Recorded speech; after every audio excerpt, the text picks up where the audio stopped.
Hi, നമസ്കാരം. പുതിയൊരു വീഡിയോയിലേക്ക് ഏവർക്കും സ്വാഗതം. നമ്മുടെ കയ്യിൽ സ്വർണ്ണമുണ്ടോ? നമുക്കത് പണയം വെക്കാതെ തന്നെ സേഫായി സെക്യൂരിറ്റി വെച്ചുകൊണ്ട് തന്നെ മാസം പലിശ കൊടുക്കാതെ ചിട്ടി പിടിച്ച് നമ്മുടെ സാമ്പത്തിക ആവശ്യങ്ങൾ നിറവേറ്റാൻ കഴിയും എന്നതാണ് ഈ വീഡിയോയിൽ നമ്മൾ സംസാരിക്കാൻ പോകുന്നത്. കാരണം നമ്മുടെ കയ്യിൽ നമ്മൾക്ക് കിട്ടുന്ന സാലറിയിൽ നിന്ന് ആരായാലും ചെയ്യുന്നത് കുറച്ച് പൈസ ഉണ്ടെങ്കിൽ അതിന് പെട്ടെന്ന് ഇൻവെസ്റ്റ് ചെയ്യാൻ പറ്റിയൊരു കാര്യം എന്ന് പറയുന്നത് ഗോൾഡ് മേടിക്കുക എന്നുള്ളതാണ്. നമ്മളെല്ലാവരും ചെയ്യുന്ന ഒരു കാര്യം തന്നെയാണ്. നമുക്ക് കിട്ടുന്ന വരുമാനത്തിന്റെ ഒരു വിഹിതം മാറ്റിവെച്ചുകൊണ്ടോ അല്ലാന്നുണ്ടെങ്കിൽ നമുക്ക് കിട്ടുന്ന സാലറിയിൽ നിന്ന് ഒരു സേവിങ്സ് എന്ന രീതിയിലോ നമ്മൾ ഗോൾഡിൽ ഇൻവെസ്റ്റ് ചെയ്യാറുണ്ട്. അങ്ങനെ ഗോൾഡിൽ ഇൻവെസ്റ്റ് ചെയ്യുന്ന സമയത്ത് റെഡി ടു ക്യാഷ് ആണ് ഈ ഗോൾഡ് എന്ന് പറയുന്നത്. നമ്മൾക്ക് എമർജൻസി ഫണ്ട് ആവശ്യം വരുന്ന മുറയ്ക്ക് നമ്മൾക്കത് പണയം വെച്ചുകൊണ്ട് തന്നെ നമ്മൾക്ക് നമ്മുടെ സാമ്പത്തിക ആവശ്യങ്ങൾ നിറവേറ്റാൻ കഴിയും എന്നുള്ളതാണ് ഈ ഗോൾഡ് കൊണ്ടുള്ള ഏറ്റവും വലിയൊരു പ്രത്യേകത എന്ന് പറയുന്നത്. പക്ഷെ ഞാൻ ഇതിൽ പറയാൻ പോകുന്നത് നമുക്ക് അങ്ങനെ പണയം വെക്കാതെയും നമ്മുടെ കയ്യിലുള്ള ഗോൾഡ് വിൽക്കാതെയും നമുക്കത് എങ്ങനെ സേഫായിട്ട് വേറെ മാർഗത്തിലൂടെ ഫണ്ട് കണ്ടെത്താൻ പറ്റും എന്നതിനെ കുറിച്ചാണ് ഞാൻ ഇന്ന് സംസാരിക്കുന്നത്. അപ്പൊ അതിന് ഏറ്റവും നല്ലൊരു മാർഗം എന്ന് പറയുന്നത് ചിട്ടിയാണ്. KSF-ൽ ചെയ്യുന്ന ചിട്ടികളിൽ നമ്മുടെ സാമ്പത്തിക ആവശ്യവുമായി ബന്ധപ്പെട്ട് നമ്മൾക്ക് നമ്മുടെ വരുമാനത്തിൽ നിന്ന് അടയ്ക്കാൻ കഴിയുന്ന തരത്തിലുള്ള ചിട്ടികൾ സെലക്ട് ചെയ്തെടുത്തുകൊണ്ട് തന്നെ ആ ചിട്ടി പിടിച്ചു കഴിഞ്ഞാൽ നമ്മൾക്ക് ഈ സ്വർണം അതിലേക്ക് സെക്യൂരിറ്റി ആയി വെച്ചുകൊണ്ട്, അപ്പൊ അങ്ങനെ വെക്കുന്ന സമയത്തുള്ള ഏറ്റവും വലിയ പ്രത്യേകത പലിശ കൊടുക്കണ്ട, സെക്യൂരിറ്റി ആയിട്ടാണ് വെക്കുന്നത്. അപ്പൊ നമ്മൾ ഏത് ചിട്ടിയാണോ ചെയ്യുന്നത് ആ ചിട്ടി പിടിച്ച ശേഷം മേൽബാധ്യത എത്രയുണ്ടോ അതിനുള്ള ജാമ്യമായിട്ട് സെക്യൂരിറ്റി ആയിട്ട് ഗോൾഡ് വെച്ചുകൊണ്ട് ആ ഫണ്ട് എടുക്കുകയും നമ്മുടെ ആവശ്യങ്ങൾക്ക് ഉപയോഗിക്കുകയും ചെയ്യാം. രണ്ടാമത്, നമ്മൾ ഈ ചിട്ടി ചേർന്ന് കഴിഞ്ഞാൽ മാസം ഒരടവ് വരും. ആ അടവ് മാസം മാസം അടയ്ക്കുന്നു. ആ ചിട്ടിയുടെ കാലാവധി കഴിയുന്ന സമയത്ത് ആ ഗോൾഡ് നമുക്ക് തിരിച്ചെടുക്കുകയും ചെയ്യാം. അപ്പൊ അങ്ങനെ വരുന്ന സമയത്ത് നമുക്ക് വലിയ ഇപ്പൊ 2 ലക്ഷം ഇല്ലെങ്കിൽ 3 ലക്ഷം ഇല്ലെങ്കിൽ 5 ലക്ഷമാണ് നിങ്ങൾക്ക് ഫണ്ട് വേണ്ടതെങ്കിൽ ഒറ്റയടിക്ക് അത്രയും തുക നമ്മൾ അടയ്ക്കാതെ തന്നെ നമുക്ക് EMI അടിസ്ഥാനം, അതായത് മാസം മാസം അടച്ചുകൊണ്ട് ചിട്ടിയിൽ അടച്ചുകൊണ്ട് ആ ഗോൾഡ് നമുക്ക് തിരിച്ചു കിട്ടുന്നു. അപ്പൊ നമ്മൾക്ക് വലിയൊരു തുക മുടക്കാതെ തന്നെ നമ്മുടെ കാര്യങ്ങൾ നിറവേറ്റാൻ കഴിയും. അതായത് നമ്മുടെ സാമ്പത്തിക ആവശ്യങ്ങൾ നിറവേറ്റാൻ കഴിയും. നമ്മുടെ ഗോൾഡ് സേഫായി ഇരിക്കുകയും ചെയ്യും. അത് കാലാവധി കഴിയുമ്പോൾ നമ്മുടെ കയ്യിൽ ലഭിക്കുകയും ചെയ്യുന്നു. അതിൽ ഏറ്റവും വലിയ പ്രത്യേകത പലിശ ഇല്ല. അത് പല ആളുകൾക്കും അറിയില്ല.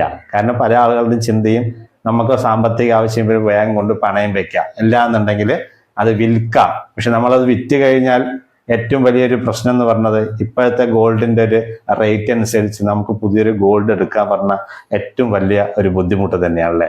നമ്മുടെ കയ്യിലുള്ള സ്വർണം വിൽക്കാതെയും പണയം വെക്കുന്ന സമയത്ത് പലിശ കൊടുക്കേണ്ടി വരും. അതും ഒഴിവാക്കിക്കൊണ്ട് ചിട്ടി ചേർന്ന് സെക്യൂരിറ്റിയായി വെച്ചുകൊണ്ട് നിങ്ങളുടെ സാമ്പത്തിക ആവശ്യം അല്ലെങ്കിൽ നിങ്ങളുടെ സാമ്പത്തിക കാര്യങ്ങൾ നിറവേറ്റാൻ കഴിയുമെന്നാണ് ഏറ്റവും വലിയൊരു പ്രത്യേകത. അപ്പം ഞാനൊരു ഉദാഹരണം എന്ന രീതിയിൽ ഒരു ചെറിയ ചിട്ടിയെ കുറിച്ച് നിങ്ങളുടെ അറിവിലേക്കായിട്ട് ഞാൻ പറഞ്ഞു തരാം.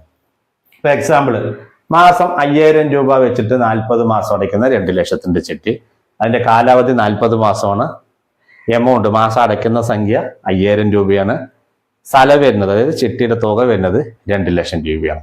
ഈ ചിട്ടി 30% താഴ്ത്തി മിനിമത്തിനാണ് വിളിക്കുന്നതെങ്കിൽ നമുക്ക് 1,40,40,000 രൂപ ലഭിക്കുന്നു. മാക്സിമം ഈ ചിട്ടിയിൽ 1,90,000 രൂപ വരെയാണ് നമുക്ക് ലഭിക്കുന്നത്.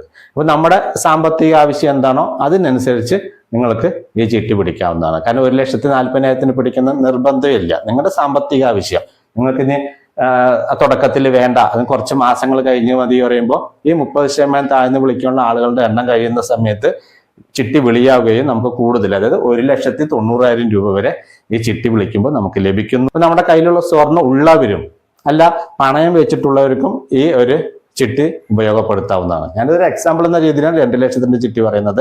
5 ലക്ഷത്തിന്റെ ചിട്ടിയുണ്ട്, 10 ലക്ഷത്തിന്റെ ചിട്ടിയാണ്, 20 ലക്ഷത്തിന്റെ ചിട്ടിയുണ്ട്. അങ്ങനെ പല ടൈപ്പിൽ പല തരത്തിലുള്ള ചിട്ടിയുണ്ട്.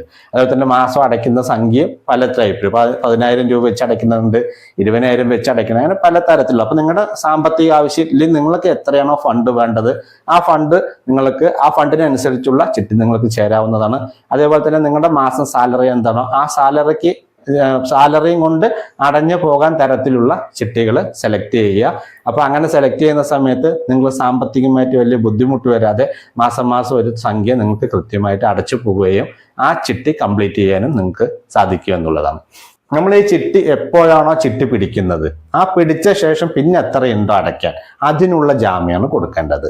എക്സാമ്പിൾ പറയുകയാണെങ്കിൽ നിങ്ങളിപ്പോൾ ചിട്ടി തുടക്കത്തിൽ വിളിക്കുന്നില്ല, ഒരു 10 മാസം കഴിഞ്ഞിട്ടാണ് ഈ ചിട്ടി നിങ്ങൾ ജോയിൻ ചെയ്ത് ഒരു 10 മാസം കഴിഞ്ഞിട്ടാണ് നിങ്ങൾക്ക് ഒരു എമൗണ്ട് അല്ലെങ്കിൽ ഒരു ചിട്ടി പിടിക്കാനുള്ള സാഹചര്യം നിങ്ങൾക്ക് സാമ്പത്തികമായിട്ട് വരുന്നതെങ്കിൽ ഒരു 10 മാസം കഴിഞ്ഞ് വിളിക്കുന്ന സമയത്ത് ഏകദേശം 10 മാസം അടയ്ക്കുമ്പോൾ 50,000 രൂപ അടച്ചു കഴിഞ്ഞു. എന്നിട്ടാണ് നിങ്ങൾ ചിട്ടി പിടിക്കുന്നതെങ്കിൽ ബാക്കി 30 മാസമാണ് പിന്നെ ബാലൻസ് അടയ്ക്കാനുള്ളത്, അതിനുള്ള ജാമ്യം കൊടുത്തത്. അപ്പൊ 50,000 രൂപ അടച്ചു കഴിഞ്ഞാൽ ബാക്കി 1.5 ലക്ഷം രൂപയ്ക്കുള്ള ജാമ്യമാണ് കൊടുക്കേണ്ടത്. അതേസമയത്ത് നിങ്ങൾ 20 മാസം കഴിഞ്ഞിട്ടാണ് ചിട്ടി പിടിക്കുന്നത് വിചാരിക്കുക. അപ്പൊ 20 മാസം അടയ്ക്കുന്ന സമയത്ത് 1 ലക്ഷം രൂപ നിങ്ങൾ അടച്ചു കഴിഞ്ഞു, ബാക്കി 1 ലക്ഷം രൂപയ്ക്കുള്ള ജാമ്യമാണ് കൊടുക്കേണ്ടത്. ഇനി നിങ്ങൾക്ക് എമർജൻസി ഫണ്ടൊന്നും ആവശ്യമില്ല, നിങ്ങൾ ചിട്ടി കഴിയുന്ന മുറയ്ക്ക് എടുക്കാനാണ് ഉദ്ദേശിക്കുന്നതെങ്കിൽ ചിട്ടി നഷ്ടമില്ലാതെ ഒരു ലാഭത്തിൽ കിട്ടുന്ന സമയത്ത് KSF തന്നെ പിടിച്ച് ഡെപ്പോസിറ്റ് ചെയ്യുകയാണെന്നുണ്ടെങ്കിൽ നിങ്ങൾക്ക് അതിന് പലിശ കൂടി ലഭിക്കും. അപ്പൊ ചിട്ടിയുടെ കാലാവധി കഴിയുന്ന സമയത്ത് നിങ്ങൾ പിടിച്ച് ഡെപ്പോസിറ്റ് ചെയ്ത തുകയും പ്ലസ് അതിൽ കൂടെ പലിശയും കൂടി ചേർത്ത് നിങ്ങൾക്ക് വിഡ്രോ ചെയ്ത് എടുക്കാവുന്നതാണ്. അപ്പൊ നമുക്കൊന്ന് ജാമ്യം കൊടുക്കേണ്ടി വരില്ല.